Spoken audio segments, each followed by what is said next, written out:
I think we've been downsizing. All right, well, good morning, everyone. I'm Rob Atkinson, president of ITIF, and I want to welcome you to this debate or dialogue this morning on China policy and what we should do about it. I'm going to turn it over to our moderator here. I'm going to enjoy being a panelist, which is a little unusual for me, but enjoy that. I'm going to turn it over to our moderator, Don Lee. Don is an economics reporter at the LA Times. He's been at the LA Times since 1992. He covers the U.S. and global economy here in D.C. He also was the Shanghai bureau chief and had various editing and writing roles, reporting roles in California. If you haven't read Don's work, he's really one of the best reporters looking at issues around foreign and domestic economic policy, particularly China. So his stories on China in the last year have been really, really excellent. So couldn't think of a better person to lead us today. So Don, thank you.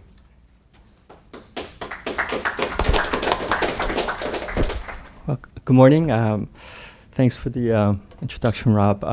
Really good to be invited to this. As I understand it, the catalyst for this debate, which led to this event, was an op-ed piece in May in the Washington Post written by Jared Bernstein, who's one of our speakers. And the piece had a provocative title, "What if China isn't the trade scoundrel we say it is?"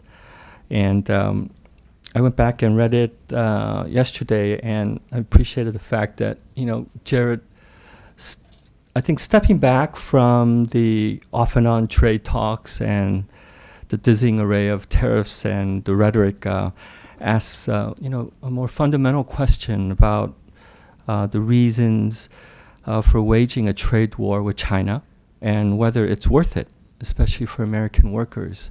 And I think that is a central question that the speakers today will be addressing. So before I introduce the speakers, I want to just go over the format for today's program. So we'll begin with each of the four panelists speaking for a few minutes, giving opening remarks and laying out their arguments and main points. Afterward, we'll hear 10 minutes of rebuttal from Rob and Thea on one side, and then 10 minutes from Dean and Jared on the other. That will be followed by a more free-ranging discussion, and then the final half hour will open up for questions and answers from the audience. So by way of introduction, I think your program may have a fuller description of all the accomplishments from our speakers. And just on a personal note, I've been here for about 10 years, and I've really benefited from calling on each of them over the years, and they've really provided a lot of insights and I think excellent perspective that have informed and I think certainly improved my stories. So very thankful for each of them.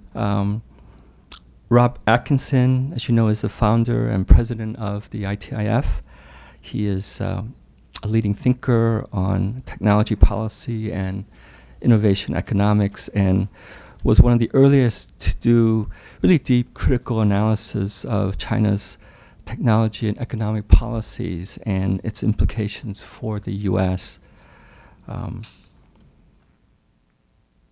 Dean Baker is a senior economist and co-director at the Center for Economic and Policy Research, a think tank here in DC as well. His research has spanned many areas, including labor markets, housing, intellectual property, and macroeconomics. His latest book is entitled "Rigged: How Globalization and Rules of Modern Economy Were Structured to Make the Rich Richer." Jared Bernstein has been a senior fellow at the Center on Budget and Policy Priorities since 2011. He joined the center after serving as Vice President Joe Biden's chief economist.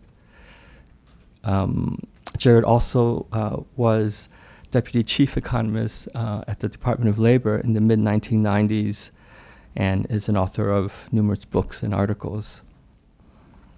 And last but not least, Thea Lee became president of the Economic Policy Institute in January 2018.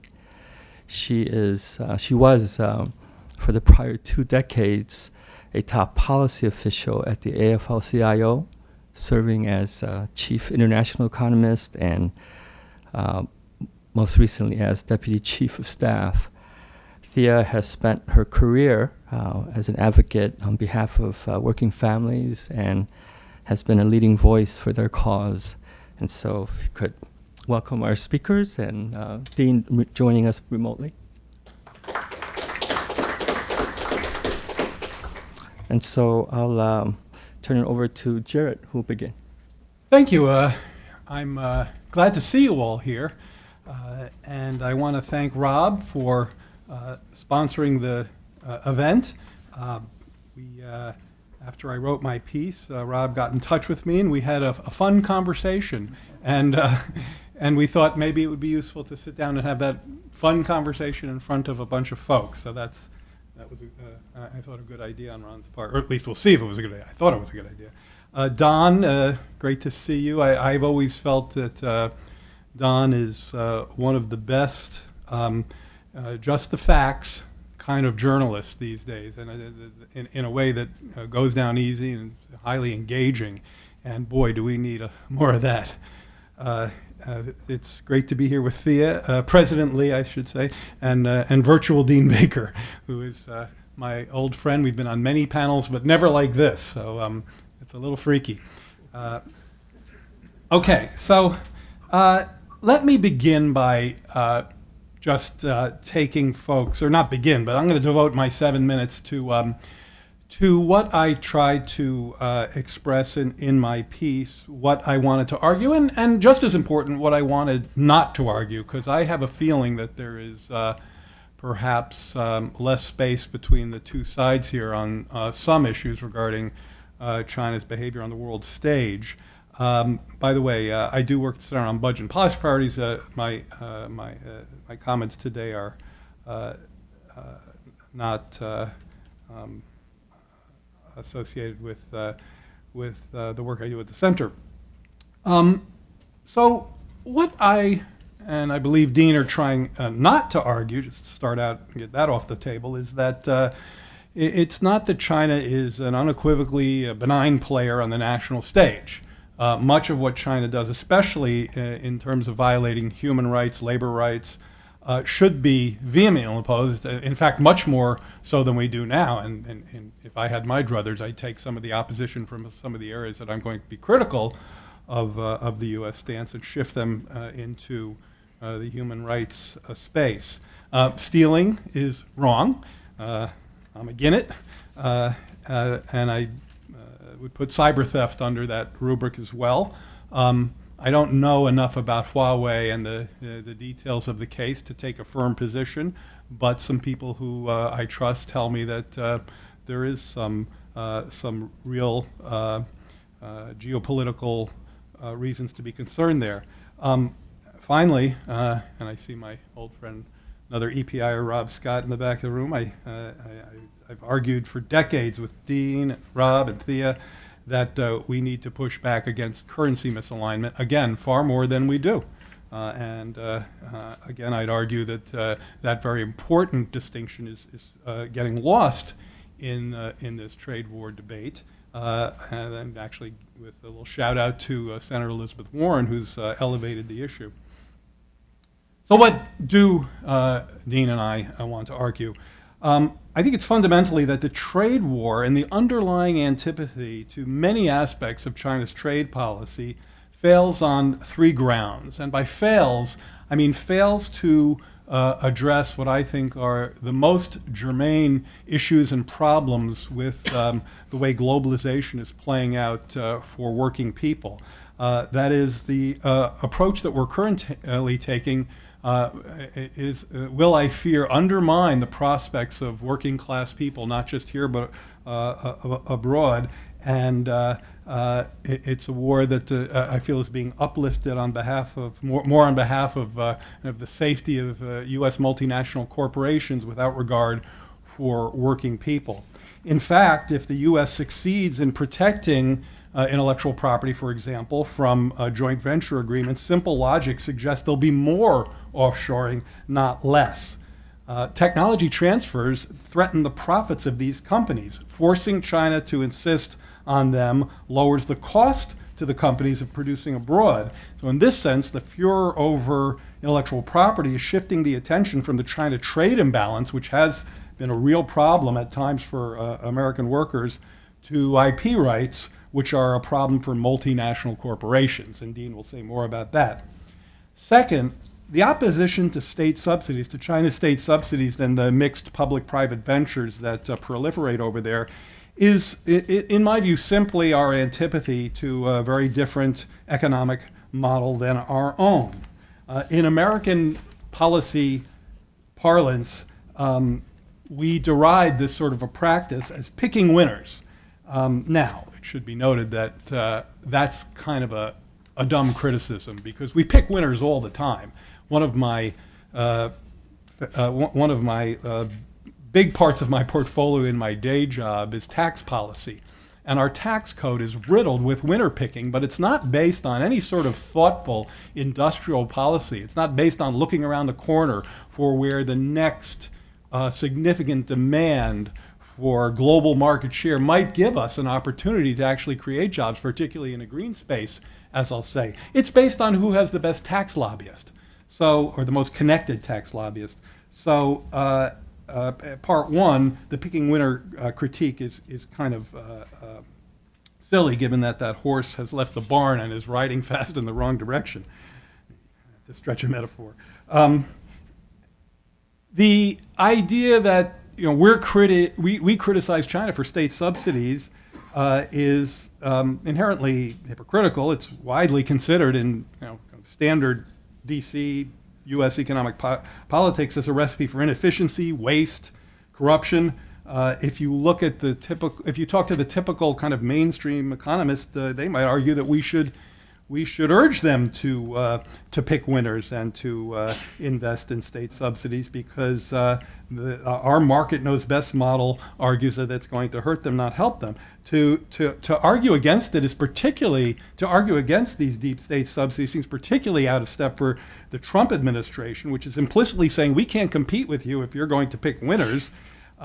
It's a stance that implicitly endorses socialism over capitalism, and it's ironic that the Trump administration would take it in that regard.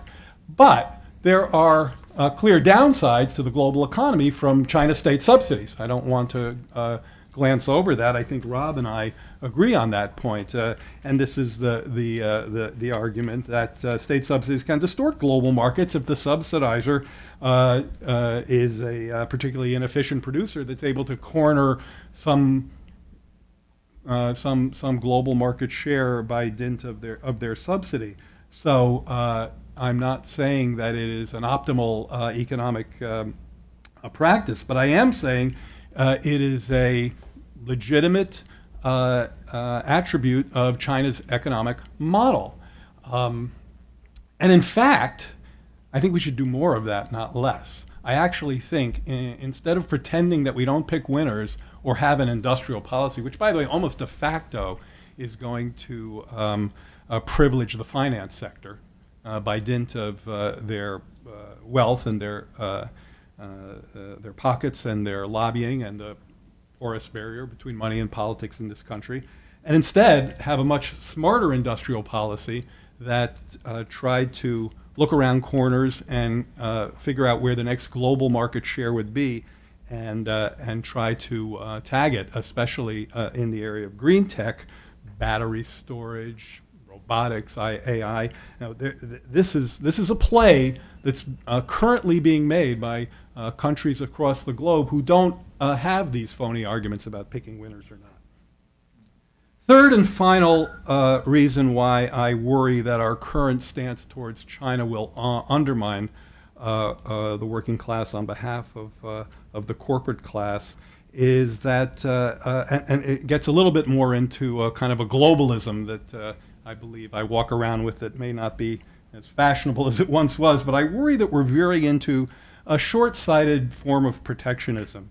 I, as Thea and all my API friends, anyone who's read my work knows that, including when I was in the government myself, I yield to none in my objection to trade deals that are written by and for the investor classes on both sides of the border. But I've always supported trade flows and the right of countries to apply whatever growth model they want, even if it differs from our own.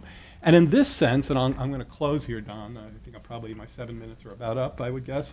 And in this sense, I think we have this completely wrong. And I hope that today, at least some folks leave this discussion with the thinking that if we just shifted our framework, it's a little bit like Don said in the introduction, if we just shifted our framework vis-a-vis our relationship to China and more of a cooperation or unifying between working classes here and there, we would begin to understand that technology diffusion is a plus, that intellectual property protections is a negative, and that intellectual property diffusion is a positive. Global growth is a positive. The improved living standards that these policies can yield and have yielded in China is also a plus. This is not a zero-sum game, and I believe that our current policies maintain that it is. Now, I just want to underscore the caveat that I said at the beginning. We're going to find lots of areas of agreement on ways in which China does some very bad things, in particularly in human rights, and yes, in terms of theft. But when it comes to state subsidies, voluntary joint ventures, voluntary joint. When it comes to human rights, I'm sorry. When it comes to state subsidies, voluntary joint ventures, and the potential benefits of a more cooperative global stance, I think there's a win to be had here. Thank you.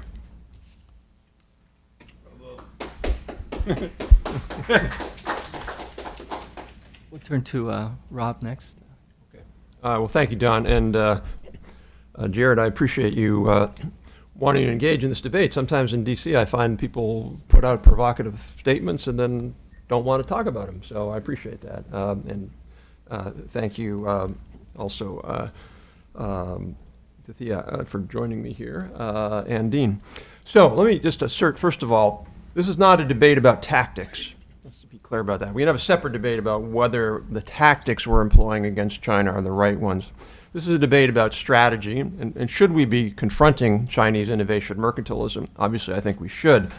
This is an important debate because the Democrats are in the process of nominating a candidate who could become president, and there's an important debate going on within the Democratic Party right now about what should the stance be towards China.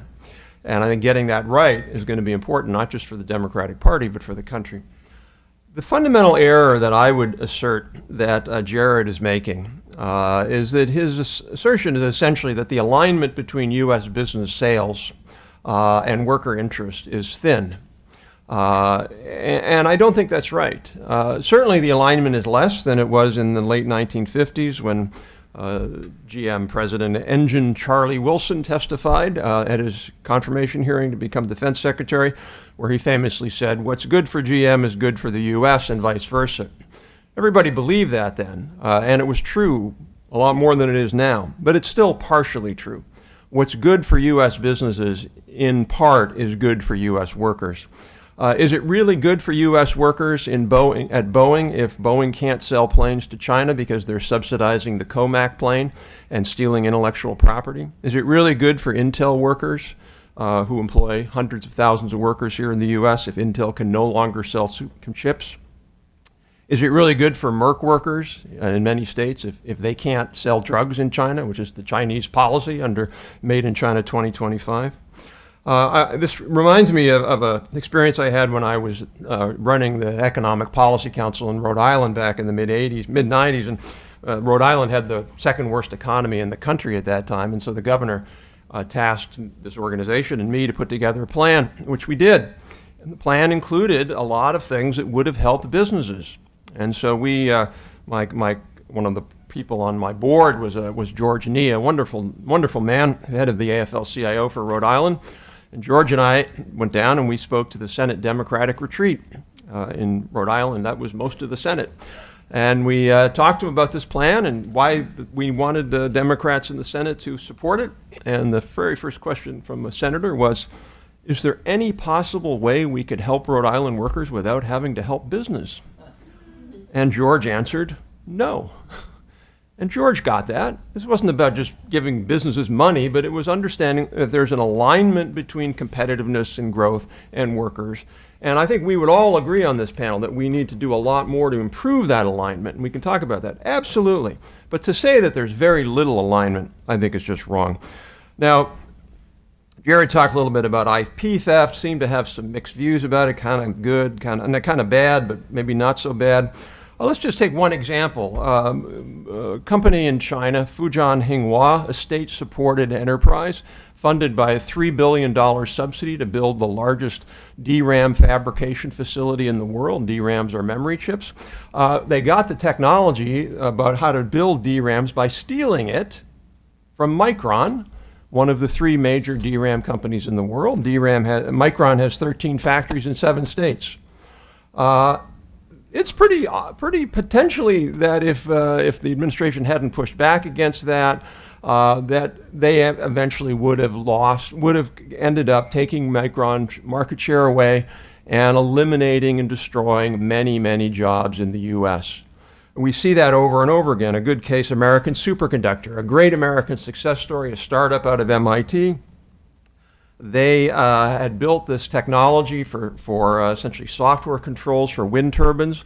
The Chinese stole it. That's not a debatable fact. That is a fact. The FBI is clear on that. They stole American superconductor technology.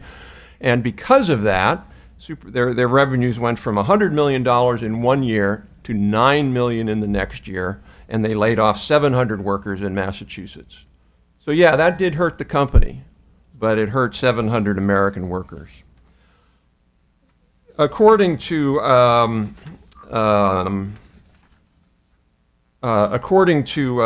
George and Usha Haley, who wrote the definitive book, Subsidies to Chinese Industry, the Chinese game plan has been, quote, to aggressively subsidize targeted industries to dominate global markets. Now, you have to understand what that means. That means dominate global markets. That means take market share away from U.S. producers, and by definition, that means fewer U.S. jobs. In the 2000s alone, they provided $100 billion in subsidies for 3 industries, paper, auto parts, and steel. They've gained market share in the U.S. in all 3 industries, and there have been layoffs in all 3 industries. The U.S. used to have about 50% of the global solar panel market in 2000. And we employed tens of thousands of workers making solar panels. The Chinese put billions of dollars of subsidies in that industry, $42 billion in just 2010 to 2012. 3 years, $42 billion of cash from the state. And as a result, the U.S. market share today is less than 5%. Again, tens of thousands of layoffs. This is why Rob Scott at EPI, who's here, Rob did an excellent study where he found that 55% of the jobs, of the 6 million manufacturing jobs we lost in the 2000s, 55% were from China. China's not sitting sitting back. The Made in China 2025 strategy has allocated $350 billion to go after the next range of industries. Advanced batteries. Jared talks about us winning in batteries. Good luck. No way we will win in batteries. No way, because the Chinese are deploying massive subsidies. You cannot compete if you're a capitalist company with massive subsidies. Aircraft, robotics, and semiconductors. Jared also talked about this notion, and this is a great Chinese talking point, they say. There's no forced technology transfer. It's all voluntary. To be sure, there are some cases in China where there is voluntary tech transfer. The lion's share of it is essentially like The Godfather. You make a deal you can't refuse. So you're told, if you're an American company or a German company or a Japanese company, if you don't transfer technology to a partner, number one, we won't even let you invest here or sell here. Number two, oh, by the way, you might have an MIT group that shows up at your offices at 6 a.m. on an antitrust raid, and we might actually put your executive in jail. These are all things that have happened. Or we might not agree to your permit to be able to produce. So this notion that this is voluntary is not. It's not voluntary, it's coerced. This also gets to, I think, a pretty important goal here, which is really the fundamental question. What is the goal of U.S. economic policy? Is it to help workers or to help consumers? Is it to help American workers or is it to help global workers? And Dean talked about, I think in his piece, but maybe alluded to here, that subsidies are, subsidies can actually help American consumers. Sure, they can. American consumers are better off because of the solar panels subsidies. They're better off because we can buy cheaper furniture. They're better off because we're going to be able to buy cheaper DRAM chips maybe. But American workers are worse off. And so when did progressives start aligning themselves more with consumers than with workers? And I think that's a very important question to ask. Is the goal here just for short-term consumer welfare, or is it for worker welfare? Dean also talks about the importance of standing up for human rights and worker rights in China and the importance of diffusing technology to help these poor countries. Again, if you look at a country like Korea, which grew faster than any other country in the world in history, how did Korea do it? Korea did it by licensing American technology. They didn't steal American technology, they licensed American technology. And so there was technology diffusion, and it helped the Korean economy grow. It was good for Korea, and as a report that my colleague Stephen Ezell and Stephen just wrote on linkages between US, Korea, Taiwan, and Mexico, it's good for us, it's good for them. But that's very different than what China's doing in terms of stealing technology. We need to put the agenda directly, I would argue, on the American workers, the fate of them, not Chinese workers. I'm reminded of a quote by Samuel Gompers, the first president of the AFL, who said, quote, "The workers of America have felt most keenly the pernicious results of the establishment of foreign standards of work, wages, and conduct in American industries and commerce." Gompers was very, very concerned with unfair foreign competition back in the early 1900s, and he pushed against it. And I think that's what we have to do today. My last point I'll just say is this notion that somehow these are just these different models out there, and that any model is legitimate, and we should just have experimentation, and that they pick winners and we pick winners. I wished we picked winners more, Jared. I think that's where we completely agree on. We should be picking winners. We should be picking winners of firms who are going to produce more in the U.S. that create good jobs. But it's very different to say that the Chinese are sort of in that continuum. The Germans pick winners. They do a great job of it. The Japanese pick winners. They do a great job of it. But they are fundamentally still capitalist economies that are not predatory and that are not destructive. China is so far over, beyond where any normal sense is of kind of where state intervention can be. And read the OECD reports on this and you'll see that. They're so far over that we shouldn't even be calling it in the whole debate that it's not picking winners. For them, it's distorting the economy and killing losers. Last point I'll just say, I think there is a lot we can agree on. We do need stronger policies for growth at home. We need stronger policies to have more incentives to do less offshoring and more onshoring. We need stronger policies to make sure that workers benefit from those. So those are all things we can agree on, and I hope as we move forward in not just our debate, but the country's debate, that we focus on those issues. So I'll stop there. Thank you.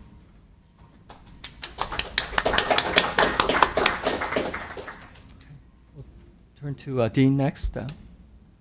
Glad to have you. Okay, thanks a lot.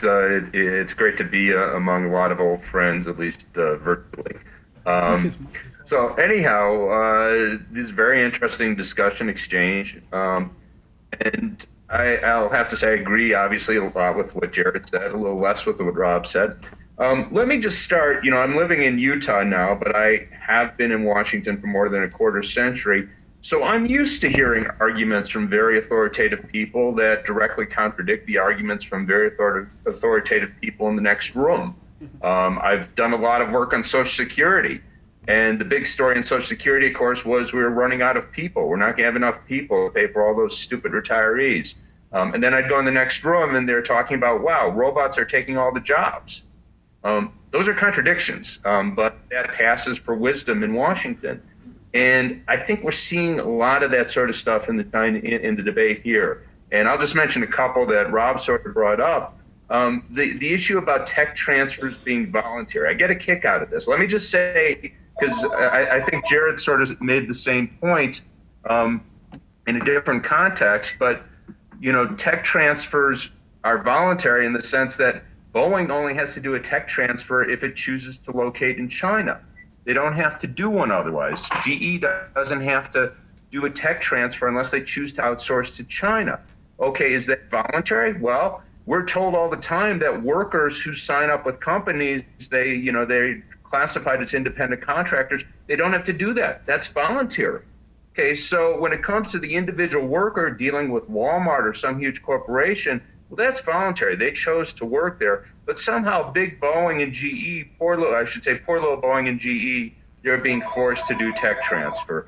That's a little hard to take.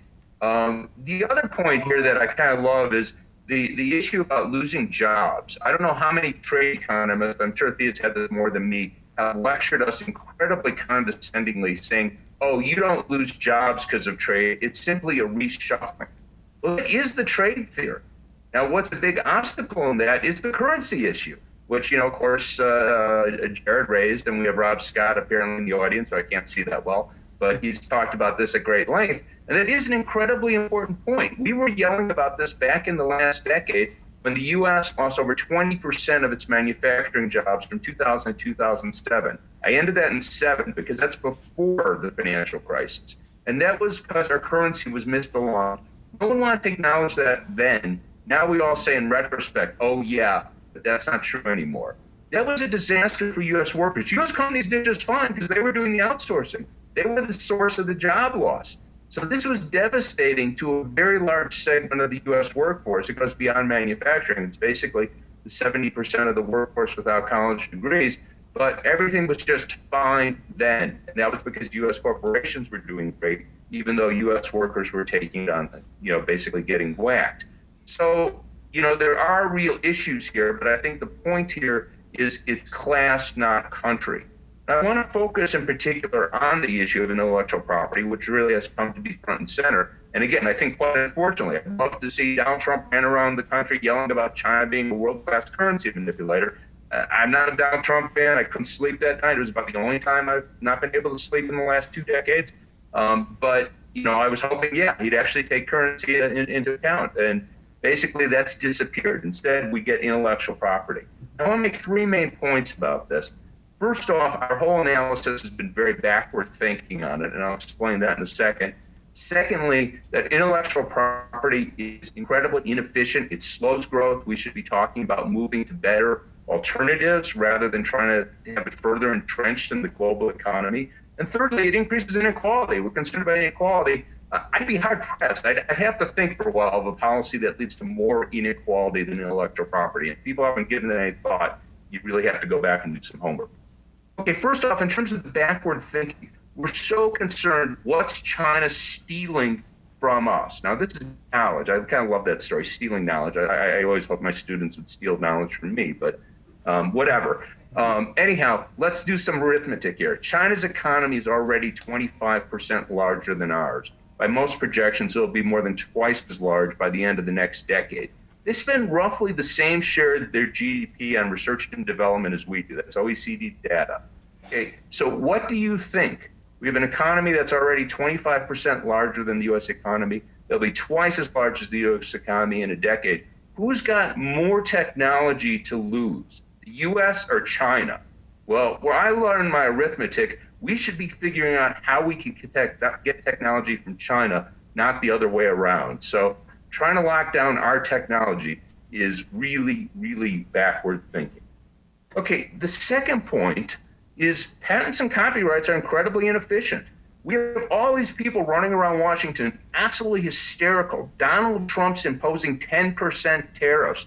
Donald Trump's imposing 25% tariffs. Well, I largely agree. Those are bad policies the way he's doing them. They're a real cost. Okay, but how about 1,000% tariff? How about a 10,000% tariff? That's in effect what patents and copyrights do. And I'm going to highlight prescription drugs here because it's most crucial there. Drugs are almost invariably cheap. So the drugs that people might spend $30,000, $300,000 on, almost invariably they can be manufactured for a few $100s. Well, that difference, that's the same as a tariff. I know we call it a patent, but who gives a damn? The market doesn't give a damn. The person paying the money doesn't give a damn. It's an incredible distortion of the market, incredible inefficiency.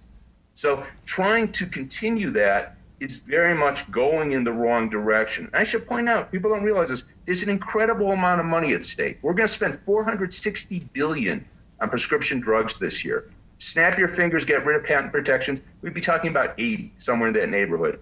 The difference of $380 billion a year, that's twice the size of the Bush tax cuts. It's more than 5 times what we'll spend on food stamps this year. That's real money, but you never hear anyone talk about that. I don't quite understand that. I'm fond of arithmetic. Apparently that's an exception in Washington. A couple other points on that. It leads to inefficiencies. As every economist knows, a 10% tariff leads to inefficiency. 1,000% tariff leads to much more inefficiency. The opioid crisis. Would Purdue Pharma have been pushing their opioids if they were selling at generic prices? I really don't think so. This is an incredibly inefficient system. The last point, inequality. Again, this should be transparent. Why is Bill Gates one of the richest people in the world? Suppose that he had no patent or copyrights on Windows software. Would he still be the richest person or one of the richest people in the world? My guess is he'd still be working for a living. Okay? And it's not just Bill Gates. We get this story all the time that because of modern technology, there's increasing payoffs to people with advanced degrees, people with skills, people with technical training. Well, to some extent, that's true. Why is that? Because we structured the system that way. It's kind of incredible. Here it is. We structured this system to increase incentives for people with technical education, advanced degrees. And then we go, oh, why is there inequality? I know it creates a lot of jobs for economists, but that's really, really bad thinking. Now, just quickly, what are the alternatives? Well, we have alternatives. People have heard of the National Institutes of Health. You could pay for the research up front. If that sounds strange to you, welcome to the Pentagon. Okay, that's companies get paid up front. And yes, there's waste there, but guess what? We also have the best weapon systems in the world. We could do that with prescription drugs. We should be looking to do that with China and other countries. And China, along with India and Brazil and other developing countries, have actually been advocating this in international forums. Gets no attention here, but that would be a really great way to go. Imagine we paid for all the research up front, and the next great cancer drug was available for $300 a year instead of $300,000 a year. Very, very different world. We should be looking that way. The other place that's just very, very obvious, Jared alluded to, how about climate change? That's kind of a serious problem. China has more solar capacity installed than the rest of the world combined, more wind capacity than the rest of the world combined. It's going to sell as many electric cars this year as the rest of the world combined. How about we cooperate there? Let's pull the technology, let's pull the knowledge, let everyone benefit from it. So long and short, I'd say this trade war is completely wrong-headed. There are real issues with China. Jared talked about it. Rob raised some of the same points. There are real issues. I'd focus on currency front and center. I'd love to see us do something on their human rights, labor rights. Those are very, very important things. I don't give a damn. I'd love to see us share technology rather than try and fight them worried that they're going to steal knowledge. That should not be a real concern. Thanks.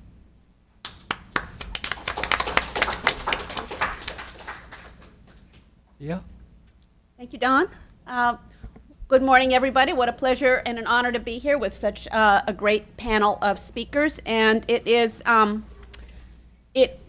little bit complicated for me because there's so much on the table right now, and there are a lot of things that I think all 4 of us agree on, and there are a few areas where there are some key disagreements. And so I'm going to focus mostly on the areas of disagreements because I think that's more interesting for the current purposes. But so I see this discussion as some of the big questions that we've talked about. How should the U.S. handle its enormous and complicated trade relationship with China? We all agree that there are concerns that this is not an ideal relationship and that there are problems for both workers and for businesses.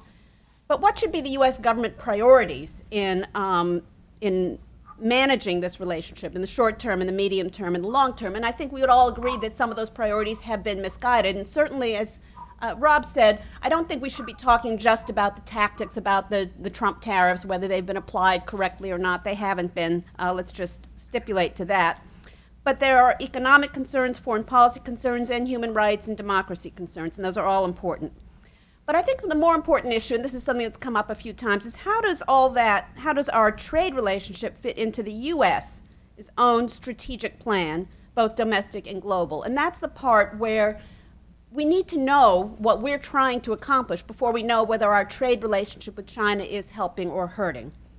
And the other question I want to address is, are the global rules of engagement, basically through the WTO, but the accepted rules that we live with respect to trade, investment, financial flows, climate change, workers' rights, human rights, are they adequate to addressing the challenges that we currently face? And I would say no, they're not. So that's the basic frame that I want to use today. And my question is, if those rules aren't adequate, what is our plan to address them, to engage, to change them? And what are the unilateral or bilateral or regional tools that are available to the United States in the meantime? So I want to start by saying there are two really different and separable issues here. The first one is whether the Chinese government engages successfully and strategically in forward-thinking planning about technology, markets, competition, politics, and global relationships. The question is, does China have a plan, and is it successful? And should we be jealous of it? Should we be trying to undermine China's success? And this is, I think, the question that Jared has framed. And I would argue no. In the abstract, the idea that the Chinese government is planning ahead is not a terrible thing. This is what when I came to Washington 25 years ago, straight from grad school, studying industrial organization, international trade, I was always told by everybody, Democrats and Republicans, it was political death to talk about industrial policy or anything that smacked of it. And now, and this goes to, I think, Dean's point about all the contradictions in terms of DC policy debate, China is treated as an unassailable genius for all of its successes in terms of planning, even with the many hidden failures, and I think people know there are some of those, the Made in China 2025, the pillar industries, the emerging industries. A lot of U.S. Pundits who are very critical of the U.S. for doing anything that might look like industrial policy stand in awe of the successes of the Chinese government in that area. But those issues, so I am trying to separate having a plan, having an industrial policy, picking winners, from engaging in the trading system in ways that violate the rules that have been set. And I think this set of issues raises the questions for the United States about our own lack of strategy, coordination, and foresight, our failure to invest in infrastructure and skills and technology, our failure to use available tools domestically, like tax policy and procurement policy, let alone trade policy, to either build successful industries. Dean talked about solar industries. There was a moment at which the United States could have been a player in the solar industry. Germany and China were much more foresightful than the United States, and we will pay the price for not having engaged in that at a strategic moment, and we should keep that in mind. And the last point I want to make in this section is that Rob raised the issue about what's good for business isn't automatically bad for workers, but we need to delve in. After spending 20 years, you can imagine at the AFL-CIO engaging in the trade debate on behalf of American workers. I think there are so many ways in which I can see that there are some confluences of interest, certainly with respect to good jobs in the United States and technology and the future of the manufacturing industry in the United States, and then so many other ways in which those interests diverge because of outsourcing, because of the way multinational corporations have engaged in that debate. So this gets me to the second set of issues, which is that not just that China has a great industrial policy and we don't, but that China abuses the rules of the trading system in ways that hurt working people in the United States and good jobs, and harm the integrity of the U.S. manufacturing or the future, the prospects, the trajectory of the U.S. manufacturing sector, where and this goes back to some of the basic principles of economics, that the idea of comparative advantage is kind of an old-fashioned idea. This is a bedrock of of international trade policy, that there are comparative advantages between nations, and you can't really go against it, otherwise you're just going to create inefficiencies. Well, what's really wrong with that picture is one key thing, which is that comparative advantage does not drop out of the sky. It's not a static concept. Governments create comparative advantage over decades by investing in choosing and using tax and education and infrastructure policy strategically, and that is where we have failed. And the other piece, of course, is that capital is quite mobile across borders, and so there is a possibility for regulatory arbitrage between nations that trade policy can and should address, but has not always done. But so, I think we've all stipulated to the U.S.-China trade relationship is enormously lopsided and problematic for American workers at over $400 billion. It's not just the size, the magnitude of the U.S.-China trade imbalance, it is the composition. The fact that you can see, if you're looking at the trade relationship, the fact that the U.S. has more than $100 billion deficit in advanced technology products with China, where we have a surplus with the rest of the world. I think that does tell you that the Chinese government's intervention in those areas, strategic intervention, has really cost us jobs in important industries that the United States could and should have a leadership role in, and that American workers have been harmed by that failure. So going through some of the failures, and I'm just going to, speed up, that the U.S., that China has subsidized exports. Now, both Dean and Jared have said that's not a big deal. We get to benefit from having cheaper products. And Rob said this is something where, when I was in international trade, in grad school in international trade, my professor said, it's great. If another country wants to subsidize its exports, you should just take it as a gift, and you get the cheaper goods and say thank you and go home. Well, that is not thinking about the terms of competition and fair competition going forward. And it's different from picking winners, just to differ with Jared on that front, that in the global trading system, we have rules against subsidizing exports. And there's a good reason why we have that, because it devolves into something which is inefficient for everybody, where the biggest subsidizer is the winner as opposed to the most efficient producer. And the next issue on technology transfer, I think actually, having worked at the AFL-CIO for all those years, there is a way, technology transfer is not exactly what Dean described. A lot of times what happened for Boeing is that it was a condition of sales in China. If Boeing wanted to sell airplanes to China, it was required to move technology, let's say the technology of wing production, to China, allowing China over the next couple of decades to create its own ability to produce those independently. That is a different issue, and it's one that even the U.S. government was unable to address and did not address, because, of course, the Chinese government would play the U.S. and the European Union off against each other between Boeing and Airbus. But that is something that clearly had an impact on American workers. Machinists lost a lot of jobs because of those requirements, and it wasn't because China was a better place to produce the airplanes. It was because of these kinds of deals. And so and intellectual property rights, I would argue, is a completely separate issue in terms of whether we have a different domestic system for rewarding innovation and new technology, which is something that I think is an important conversation to have. But in the absence of having that system, then it is important in the global system. It is important to American workers that their companies not be disadvantaged by a government that is not playing by the rules, that is appropriating, sometimes through cyber theft or espionage, corporate espionage, is appropriating trade secrets that sometimes U.S. taxpayers have paid for and that are connected to workers.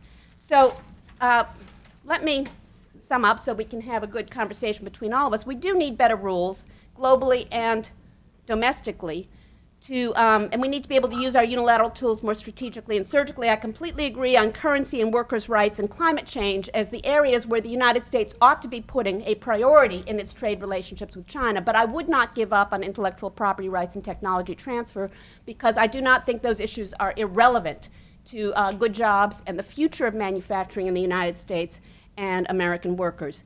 And so let me conclude by saying we obviously need a more thoughtful China policy than we have, and we need to think about technology and IPR in the domestic sphere much better than we have done. But even before we can come up with a thoughtful and strategic China policy, we need to have a strategic, coherent, coordinated national plan for what we want to accomplish and how we want to do that. We need to use our infrastructure, our tax policy, our procurement policy, our labor standards and protections, and our trade policy to accomplish that. Thank you very much, and I look forward to the discussion. Well, thank you, Thea, and to all the panelists.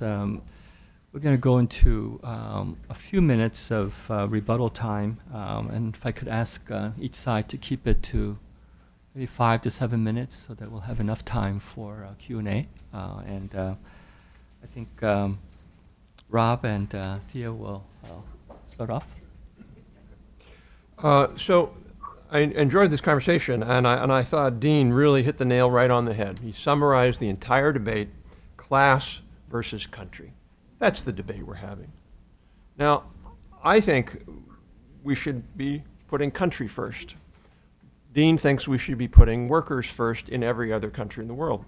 Now, the problem with doing that is when you put Chinese workers first, you're putting American workers second. That's just the nature of reality. You cannot find a way to square that circle. So, yeah, there's lots and lots of things we should do, like raising the top marginal income tax rate and taxing carried interest and dividends and all those things where the upper class has benefited too much. But to say that we should somehow not put country first, to me, is a betrayal of American workers. Couldn't agree more with Thea's rebuttal on tech transfer. Many American companies, when they go over there, they're doing it because they want to sell in China. China, as Dean just said, is the largest market in the world. You have to be selling there. You will lose your job as a CEO if you're not trying to sell in China. And if you're not trying to sell in China, your competitor from Canada, Germany, Japan, where else will take that market from you. And so what we need are a set of rules that say, Boeing, you can sell in China. You don't have to produce there. And that's not what we have today. This point about currency, I couldn't agree more. We at ITIF have argued long and hard that currency is a subsidy and it should be in trade regimes. Absolutely agree with that. It should have been in TPP. Absolutely agree. But currency is a subsidy. No different. If I'm letting my exporters have a low value of the dollar, of the yuan, it's no different than then handing them a check. There's no difference. And so if we're opposed to currency manipulation because it distorts trade and gives the Chinese companies an unfair advantage, we should be opposed to subsidies. And then I just want to finish up on IP.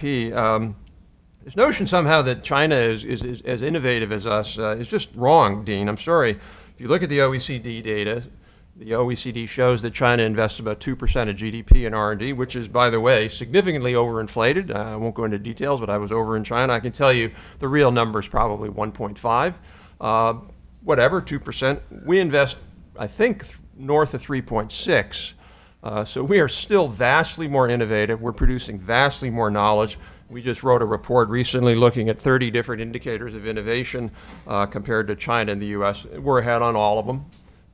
Most of them, 90% of China is catching up, but we still have much, much more knowledge production, innovation production, and it is totally in China's interest to steal it. I encourage you to go on the FBI website, the Commercial Counterintelligence site. They have a great site where they just do press releases on prosecutions and convictions of spies, commercial spies. And you read every one, 90% of them. Chinese person working for so-and-so, Chinese person working for so-and-so in the US. Every single one, Chinese person stealing American technology. They're not doing that on their own. They're not doing it because they just feel like making money. They're doing it at the behest of and at the direction of the Communist Party. And then, Dean's point about somehow that, that somehow this creates inequality. Tell me how, when the Chinese steal Micron technology, how does that reduce inequality? I suppose in some vast way it makes China richer and us poorer. So that's helping inequality. We've become poor and they've become richer. Certainly isn't making U.S. inequality better. It's making it worse. Lastly, how many people have seen Avengers Infinity Wars? What is the matter with you people? Okay, this is a great movie. I've seen it with my daughter. And I enjoy watching these big blockbusters. And I always stay to the bitter end because I enjoy watching the credits roll by. And when you watch that movie, there's like 20 minutes of credits. Hundreds and hundreds, if not thousands, of workers. These aren't stars, whoever, who's the guy who played Tony Stark, It's not Robert Downey. I mean, these are just average people. They're making sets, they're doing these things. Thousands of Americans employed on a movie like that. And the Chamber of Commerce did a study where it showed that,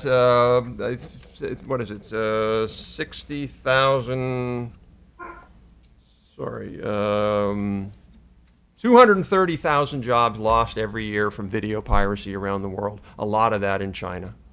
So when China steals our intellectual property, whether it's a chip or a movie or whatever it might be, Robert Downey might make a little bit less money, but there are thousands and thousands and hundreds of thousands of American technicians, by the way, many of them unionized, who won't be working. And I think that is a big, big issue. That's about inequality. Last point I'll just make, sorry for taking up time, Thea, from your, I think one of the most important things we could do to really hurt China economically would be to have the best manufacturing policy in the world.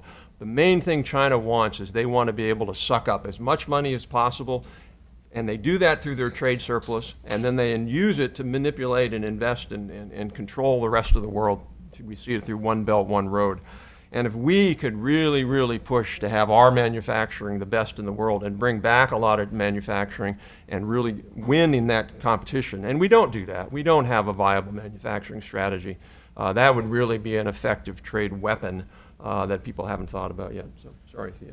Sure. Let me just say a couple of quick words. Thank you, Rob. Those are all excellent points. So I guess in terms of the class versus country, I come down on the class side because I believe in policies that will be good for working people.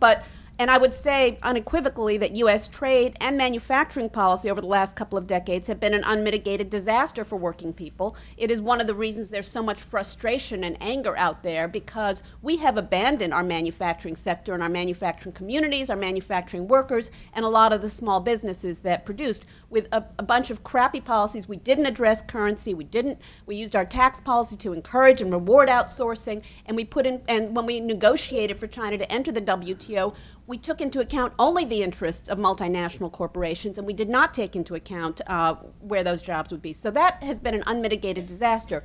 And I think we can do better, and we need to do better. But when we do, I would agree with the issues that we've been talking about, currency and workers' rights and so on. But I think technology policy and intellectual property rights policy will be an element, maybe not the first element of that revamped policy.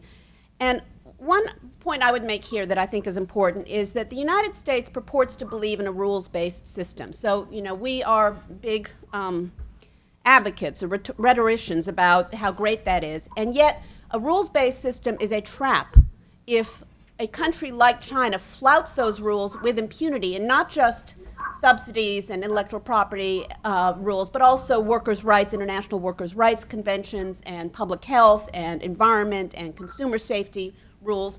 And the U.S. government has done way too little to address those kinds of violations because a lot of multinational corporations are making money from producing in China with lax set of rules and regulations and so on. So that is something that we need to put front and center in terms of things that we need to fix. And we also need to address, as I said before, that those rules are inadequate. Those rules are written for corporations. They're not written for working people. And I think that's something that is important for workers in China as well as the United States. I don't think Chinese workers and American workers' interests are at odds with each other. I think the Chinese government and U.S. multinational corporations are in an unholy alliance that the U.S. government has supported over the years, and that we can do something that would lift up Chinese workers, protect their rights if we had, for example, negotiated when China joined the WTO for enforceable workers' rights provisions. That's something that would help to give Chinese workers a voice that would build democracy in that country. That's something we chose not to do, but we could go back and do differently. And let me just say one last thing about IPR does absolutely affect workers who make a living from their brains, musicians and writers and producers and so on. And I'm not opposed to talking about a different kind of system for rewarding people who live off their intellectual property, but we don't have that system yet, and so we can't fix that in the international sphere if we haven't fixed it domestically. And finally, a last point that I think is really important to this debate also, which is that the Chinese government uses technology to abuse privacy and human rights in areas like Xinjiang, and that is, and then also to export that technology through the Belt and Road Initiative and other ways in their relationships, their very strategic relationships with developing countries, and that's something that we need to be very aware of as we set priorities for our trade relationship with China. Thank you. Thank you. Well, Jared and Dean, well, let me ask you, Rob said that this debate fundamentally boils down to class versus country. Do you agree with that? And then also for other rebuttals you might have on. Dean, you want me to start or you want to start? We can't use body language when you're virtual there. Well, I guess class versus country was my line, so I'll be happy to take that up. Yeah, I mean, when we do trade policy, we're talking about favoring some interest and invariably hurting others. I'll recount a meeting I was at with Timothy Geithner back when he was Treasury Secretary. There's a group of us, I think many of Jared and Thea might both have been there, and Rob I know was there. And someone raised the issue of currency with Geithner. You know, obviously China, was keeping down the value of its currency. And Geithner goes, "We always talk about currency in our meetings with China." And then his next sentence was, "Well, of course we have lots of issues with China." And I always had imagined this was exactly what happens. Timothy Geithner, whoever it happens to be, they go into a meeting with China's trade reps, and they have a laundry list. 7 is currency. And above that is intellectual property. Above that is access to the financial markets for Goldman Sachs and Citigroup. You're not going to get items 1 through 7 and maybe who knows other 10, 12. You're going to get 1, 2, maybe 3. Those are very clear, direct trade-offs. That's class. So if I'm in the room, if Jared's in the room, if Thea's in the room, we're going, let's talk about currency. We might have some other issues, but let's talk about currency. And let me just emphasize the importance of that. Let me play the MIT condescending trade economist. Oh, so we lost jobs because China subsidized X, Y, and Z. Well, so what? Because then we're going to get their currency rising relative to our currency, and then we'll get a comparative advantage in something else. And those stupid Chinese will be subsidizing our consumption of whatever. Well, that doesn't happen if they don't let their currency rise. And that's in this story. So currency really is front and center. And yeah, we will lose some jobs. Guess what? That's the world. We're always losing some jobs. Whether it's a loss for the economy as a whole, whether it's a loss for workers in general, that depends how we structure our economy. And because we've been structuring our economy to favor the rich, that's been a very, very bad story for workers. And let me just say quickly, Rob was saying he didn't understand how intellectual property favors the rich. Well, if you allow Bill Gates to get a lot of money because you'll arrest people who copy Windows software without his permission, that lets him get very, very rich. Now, I understand Bill Gates hires personal servants, so those servants might lose if Bill Gates were an 100 billionaire. But that's kind of a secondary story. So it should be clear, intellectual property redistributes income upward. Happy to go on a great length. And by the way, in response to what Thea said, we do have other systems. People heard of the National Institutes of Health? Can I see a show of hands? I could see that. National Institutes of Health, people heard of that? I guess a few people have. We spend about $40 billion a year on it. So we do have an alternative system. The question is extending that. And again, I refer to the Pentagon. Companies do work for the Pentagon. I understand they get patents, but their primary goal there is they get paid. They get paid in advance. So the idea that smart people, brain work, could be done by being paid in advance, that shouldn't be complicated. We do that. We're economists. We understand how to do that. That's really not a complicated concept. And by further entrenching our current system in international relations, we make it that much harder to change it domestically. Great opportunity to do both at once. Say, okay, we're having a hell of a time enforcing our drug patents, our copyrights, other intellectual property rules overseas. Why don't we think of a more modern way to develop it rather than further entrenching this incredibly backward, inefficient, corrupt system? So I'm afraid that the conversation, at least to me, has gotten very confusing and abstract. And that's maybe somewhat inevitable when we're talking about this kind of a topic. But I'm just hearing a lot of stuff that doesn't resonate in a sensible way. So let me try to simplify and bring things back to maybe some first principles. The issue here is, at least the inspiration for the piece that I wrote and the discussion, was looking at the trade war, the motivation for Trump's trade war, and asking, who does this help, and how does it help workers? It seems to me that Rob in particular, and maybe Thea as well, are arguing that somehow this trade war is helping American workers. And I'm afraid that it's not. By the way, if anything, the trade war is and will lead to probably a stronger dollar and certainly higher trade deficits, which, by the way, we're already seeing. So part one, if you endorse the current, as Rob does, and Thea sort of halfway does, if you endorse the current terms of the trade war, particularly on the antipathy to China stuff, I think you're endorsing a set of policies that not only don't help workers, but help companies at the disadvantage of workers. Now, Rob wants to make this very simple point. You got to help business to help workers.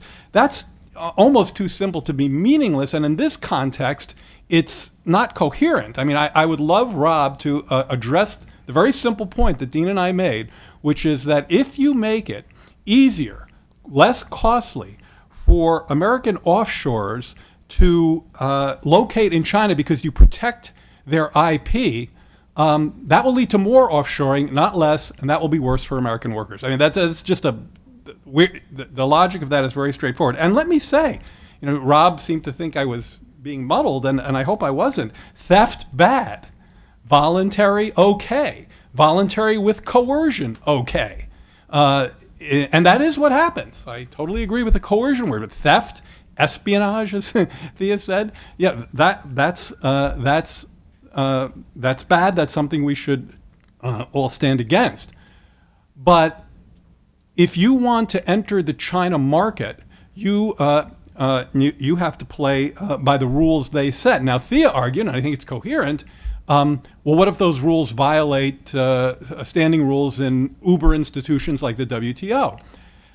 I'm afraid that those rules have been violated ever since I've been studying this topic for 30 years. The WTO feels to me, and you can, those who know more about this can correct me if I'm wrong, feels to me like completely toothless and even irrelevant on these issues. That doesn't mean that we shouldn't have a rule-based system. And here I'm very much on Thea's page, and in fact, Lori Wallach, one of the brilliant experts in this field, and I wrote a piece which I commend to you called The New Rules of the Road, where we outlined a different set of rules that should be implemented in trading relations. But to say rules exist when nobody follows them strikes me as a fruitless way forward. Last point. I think we're all on the same page, I guess, on currency. Although, Rob seemed to argue that if you're if you don't like China's currency misalignment, then you don't like subsidies. Well, it's not that. It's not that anyone who has spoken today, and I've read as much of ITF stuff as I can, is against subsidies. We are all for subsidizing. If you listen to Rob, practically every other paragraph is about how we should help some industry, typically manufacturing. And I agree with you. The problem with currency manipulation is it's not trying to look around a corner and invest in market share that will come. It's distorting a price. It's distorting a global price. And my position has never been we should also distort a global price. It's been that we should push back against countries that do so. I don't think it's that subtle a difference, and I think it's really an important one. I'm not naive enough to say that prices should be set in global markets, because that's just way too. There are no sort of neoclassical global markets. But I don't think that exchange rates and that price should be manipulated. I'll stop there. Can I just, Dean, one quick one? You said, and I think you may have misspoke, but I just want to. You said voluntary tech transfer with coercion is good. Did you mean bad? No, I'm not saying that it's good. I'm saying that You did say good. Okay, well, let me correct myself. Yeah. I'm saying theft bad, voluntary coercion part of a deal that companies agree to in order to sell to the Chinese market. We can like it or we can dislike it. The whole point of my argument in my article was that this is a different economic model than our own, and I don't think we're going to help either the American or any other working class by inveighing against it. And I guess I was a little ding at Thea. And if our inveighing against it is saying, hey, there's a rule-based system out there under the WTO, I believe that's totally feckless. Well, thanks for the exchange. We have about a little less than 20 minutes left, and want to take questions from the audience. So if you would please identify yourself and make your question as concise as possible. Thank you. It's Dana Marshall with Transnational Strategy Group. This has been a very interesting debate. Let me see if I can ask all four of the panelists or whoever would like to answer this. Within the context of sort of your discussions here, how should the United States government, which is obviously agonizing over the question of what sorts of technology interactions are, quote, safe or, quote, not safe with China, how do we decide that question in the context of what you're talking about? Because for those of us, and I put myself in this category, that do not believe that fundamentally we can change China except at the margins, I think there's a big question about where we're talking about truly the technologies of the future. Where can we work with them, and where should we not, and how do we decide that? Thank you.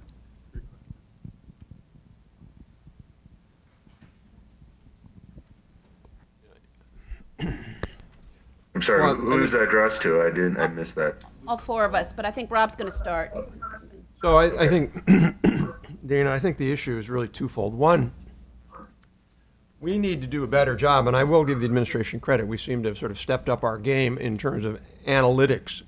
We need to really understand exactly what the core technologies are in the U.S., what the global competition is, what's available outside the U.S., and what China has and what they need.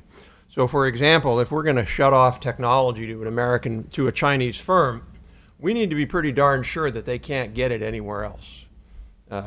What's the point? You know, if we say you can't, if we want to cripple like a Chinese firm who's stolen our intellectual property, or for any other reason, you know, if they can just buy it from the Japanese or the Germans, and it's all moot. So number one, we just need to do a better job of analysis, and institutionally, the U.S. government isn't as good as it should be on that.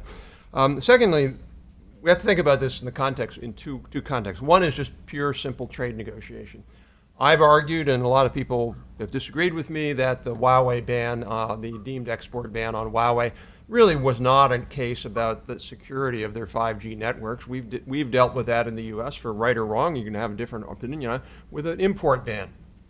The export ban was not about that. The export ban was purely a way to inflict pain on the Chinese so they would come to the bargaining table and make a reasonable deal.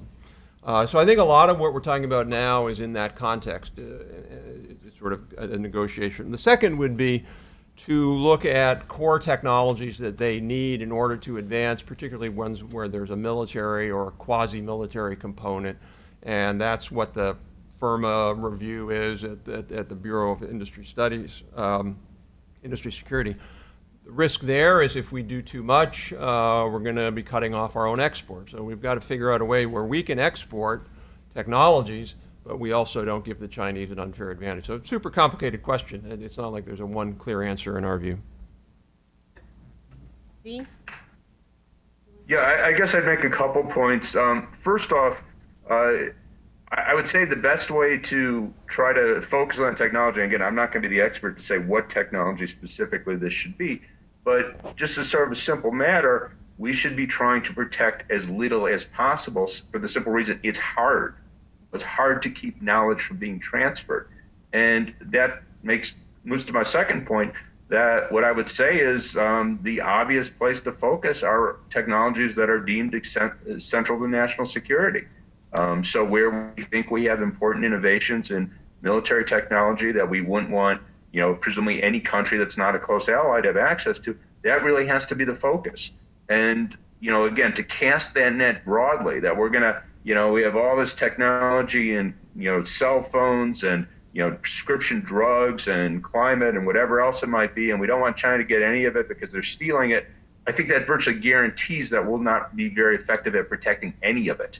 So again, to my view, that all the more argues for having open technology development in as wide a range of areas as possible, and then locking down the areas that we actually have to lock down. Yeah, I would toss in a little bit. Thanks, Dana, for the question.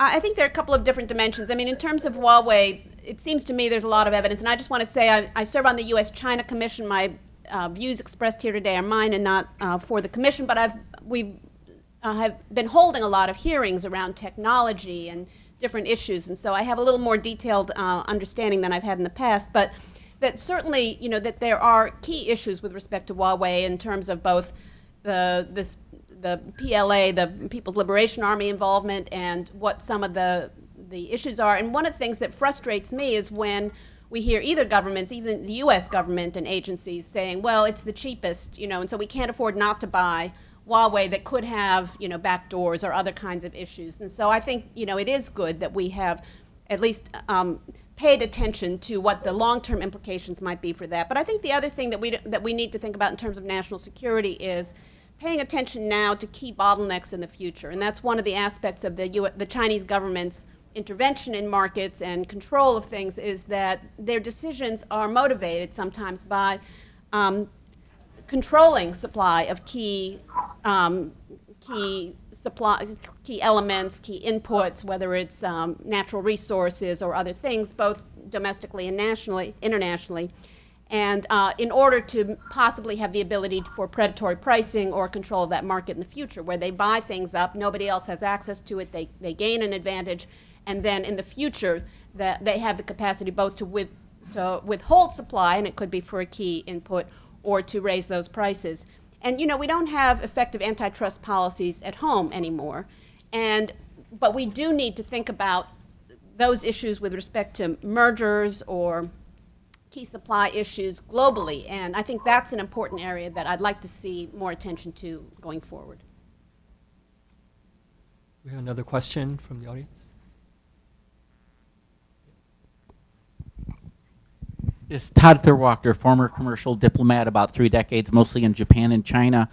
It was so refreshing to hear some of these insights, particularly, for example, when President Trump talks about, well, all those idiots in the past made these lousy trade deals. No, they weren't lousy trade. They weren't idiots. They were the best and brightest, but they only represented our multinationals with no other stakeholders. And we were, as commercial officers in the field, we were aiding and abetting them.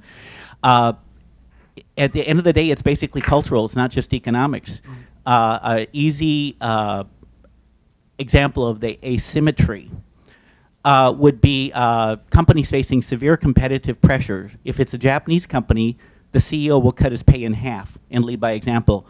The U.S. company will cut its workforce in half, transfer the jobs to China, and then give themselves big bonuses for having increased profits so much. So one issue I had on voluntary coercion, having worked in the 80s and 90s, taking Ambassador Lilly to joint ventures that were, now it's true, they were forced. Most of the U.S. companies, they thought they were forced to transfer technology as the price of getting into China. But when we talk to people on the ground in the field, they're technical people, they were saying, my God, this is leaking out. They were seeing it going across the street to another factory, which would not only take over the China market eventually, but eventually come and compete with them internationally. And it's that asymmetry which I never hear anyone talking about. So no matter how hard and what really, really grieves me, having worked also with agricultural colleagues building up export markets for U.S.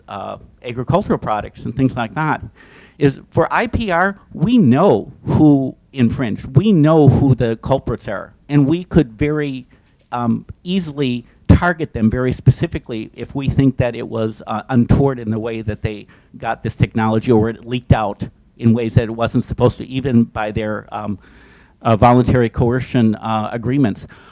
But in the case of markets that took decades to build up, I'm sorry. you know, in the it's very, interest- very, very concerning that we would put all that at risk when we know exactly who the IPR infringers are.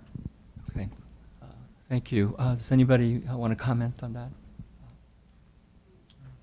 No, but thanks for your insights from the field, because it, you know, it is something, if you're living it in terms of whose interests are being represented by both Democratic and Republican administrations very consistently over many decades. It is frustrating. I mean, Dean talked about, you know, the weighing the different priorities for whether it's Treasury or USTR, and currency's been down low, but workers' rights, you can imagine, is even lower. And I can't tell you how many times I sat through meetings with USTR and Treasury and State Department folks about upcoming strategic dialogues with China, and workers' rights was always at the very, very bottom because China didn't want to talk about it.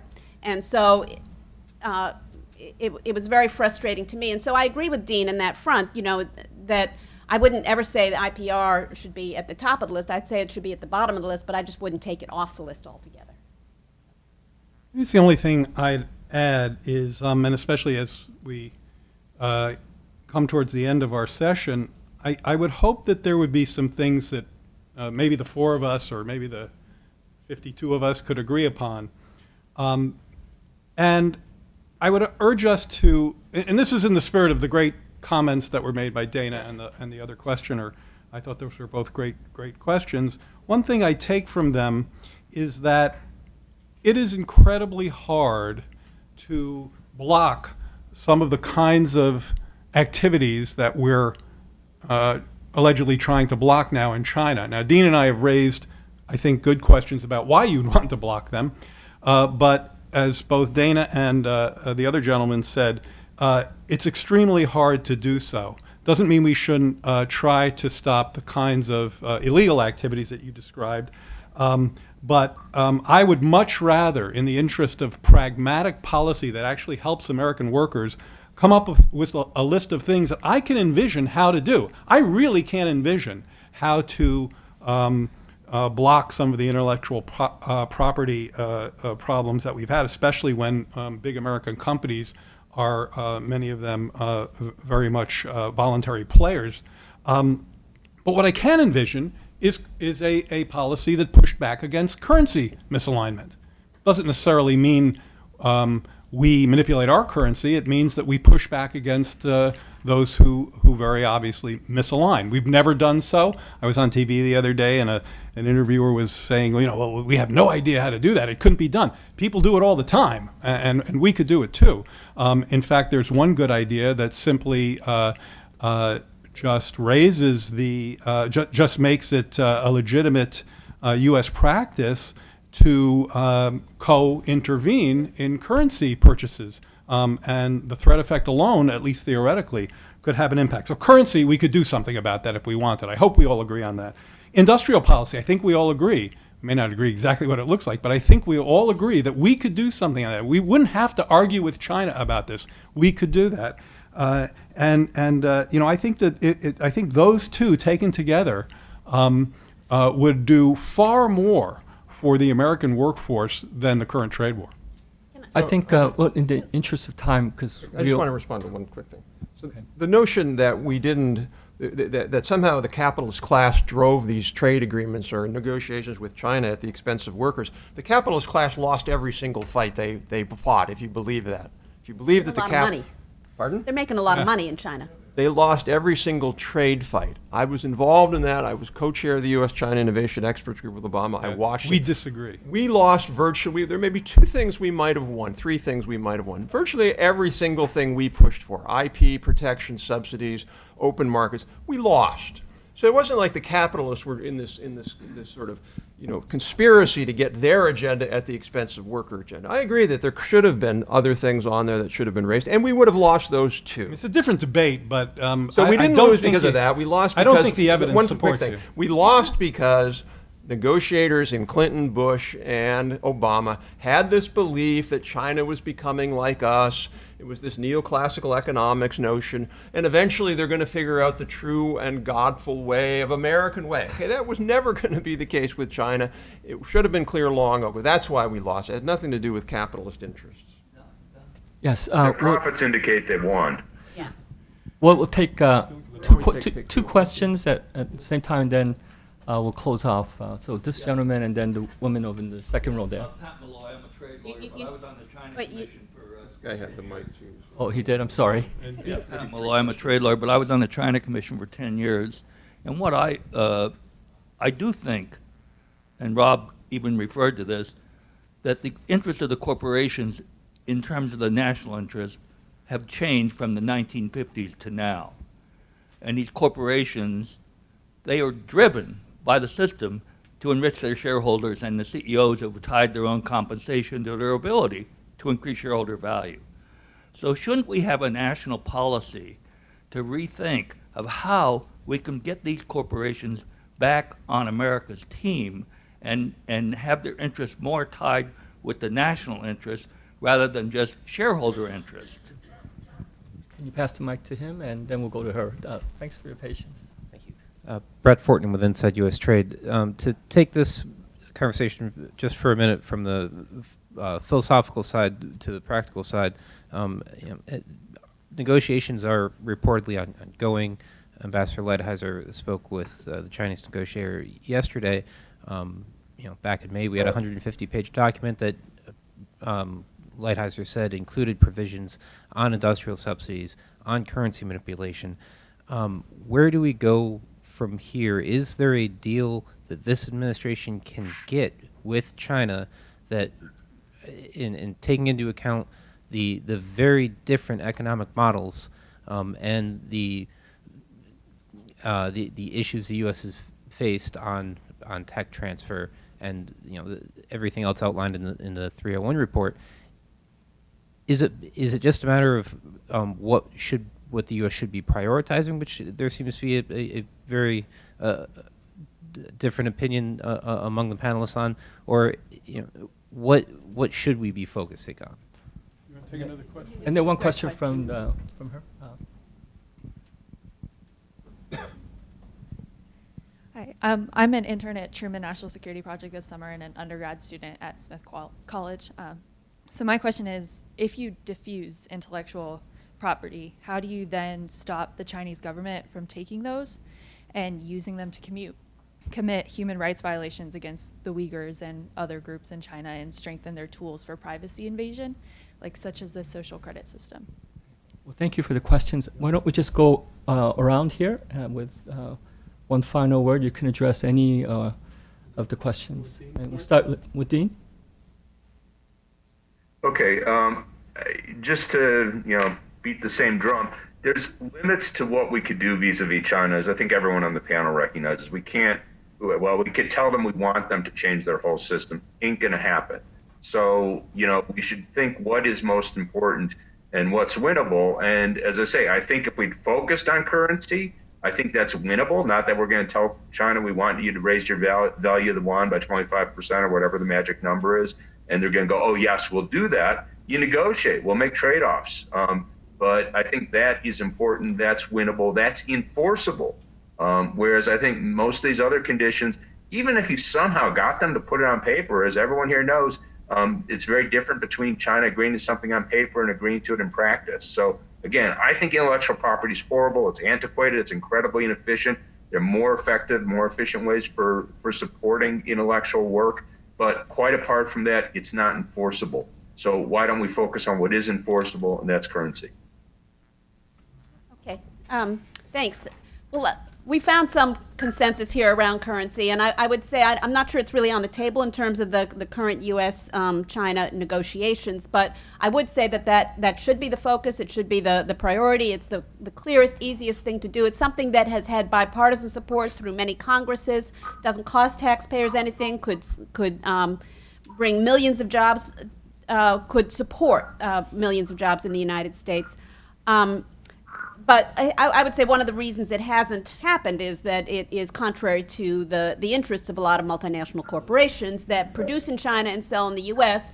This costs them money, and that's why it has has not happened. In terms of the gettable deal, I mean, one thing I would say is not particularly useful is more soybean sales. That this is, this is not just the total trade deficit with China shouldn't be the focus, but it should be the structural underpinnings. That's why I would love to see workers' rights really on the agenda, because I think that has the potential to really transform the situation for Chinese workers who are, they're often left behind. And these are people who do not have a right. They don't have the right to band together. They don't have a voice at work. They don't have democracy. They don't have any kind of way of having their voices heard. And I think it would be good for the United States when we think about our long-term relationship with China, thinking about a reciprocal balanced trading relationship that that was mutually beneficial is something, China is going to be a major player in the global economy for the foreseeable future. In terms of Pat's point about getting corporations back on America's team, I do think we can use tax policy and currency and trade policy to change the incentives facing American corporations. I'm not sure we're going to convince them to be nicer or to think, to take into account more stakeholders like workers in the community. But the TCJA, the tax bill from last year, went in exactly the opposite direction of further incentivizing and rewarding outsourcing as opposed to rewarding production at home.